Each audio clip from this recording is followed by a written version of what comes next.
অবৈধভাবে বাংলাদেশে যাওয়ার আগেই সীমান্তের বিএসএফের জওয়ানরা 2 মহিলা সহ 3 বাংলাদেশিকে আটক করে।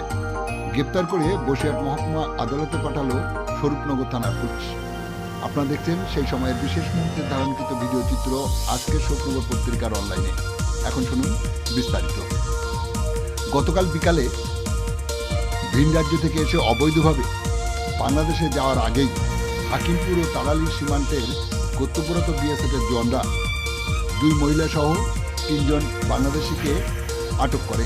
জিজ্ঞাসাবাদের পর তাদের নিকট কোনো বৈধ প্রমাণ না থাকায় তাদেরকে গতকাল রাত্রে স্বরূপনগর থানার পুলিশের হাতে তুলে দেয়। পুলিশ তাদেরকে গ্রেপ্তার করে। পুলিশ সূত্রে জানা যায়, মমিনুল কাজী, যার বাড়ি যশোর জেলায়, মরিয়ম খানম নড়াইল ও স্বপ্না শেখ, যার বাড়ি নবাবগঞ্জ এলাকায়। আজ সকালে ওই 3 বাংলাদেশিকে গ্রেপ্তার করে পরবর্তী আইনি পদক্ষেপ গ্রহণ করার জন্য বসিরহাট মহকুমা আদালতে পাঠায় স্বরূপনগর থানার পুলিশ।